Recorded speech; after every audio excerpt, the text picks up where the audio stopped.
अमित जी, आप नगर पालिका परिषद वार्ड नंबर 12 के सभासद हैं। इन दिनों शहर में क्षेत्र में काम हो रहे हैं, ओवरब्रिज के नीचे हो रहे हैं, लाइटें लग रही हैं, रंग बिरंगी लाइटें। आपने बताया 2 करोड़ का टेंडर भी हुआ है शहर के सुंदरीकरण के लिए, लेकिन मैं देख रहा हूँ इधर कि ना कोई सभासद ना चेयरमैन मौके पे नहीं दिख रहे हैं।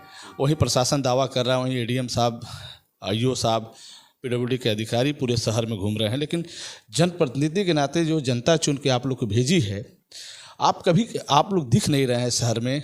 क्या किस तरह के काम हो रहे हैं, अतिक्रमण किस तरह से हटाए जा रहे हैं, सुंदरीकरण किस तरह से किए जा रहे हैं, इस पर ना तो चेयरमैन साहब दिख रहे हैं ना आप लोग। इस पर क्या कहें? देखिए, जहाँ तक दिखने की बात कह रहे हैं आप, हम लोग 2500 सभासद ने एक सुर से लगभग 1 तारीख से 7 दिन, 1 सप्ताह हम लोगों का आमरण अनशन की तैयारी थी। क्रमिक अनशन चलता रहा चौक के बीचों बीच में।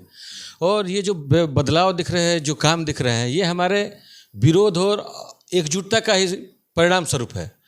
और रही बात दिखने की, तो हम लोग जनता के मुद्दों पर हमेशा तत्पर हैं, लड़ाई लड़ रहे हैं, विकास की बातें कर रहे हैं, जिसमें माननीय मंत्री जी के प्रतिनिधि बड़े भाई धर्मेंद्र सिंह जी, उन्होंने आके मंच से आश्वासन भी दिया था कि मई लास्ट तक सड़कें नालियाँ दुरुस्त कर ली जाएंगी, 15 लाख की सड़क और 10 लाख की नालियाँ बना ली जाएंगी। हम लोग भी आश्वासन मिला है, इंतजार कर रहे हैं। उस क्रम में आप देख रहे होंगे कि रोडवेज से चित्तू पांडे तक स्टील की रेलिंग लगना और बाउंड्री और वाल, ये सब शुरू हो गया है।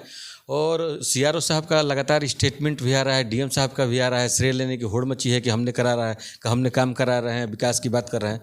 तो हमको लग रहा है कि हमारे चेयरमैन साहब मुख्य दर्शक बने हुए हैं। और जैसे प्रशासक नगरपालिका चलाती है, चेयरमैन के रहते हुए, सरकार के चेयरमैन हैं, बीजेपी के चेयरमैन हैं हमारे संत कुमार मिठाई लाल जी, लग नहीं रहा है कि बलिया में चेयरमैन है।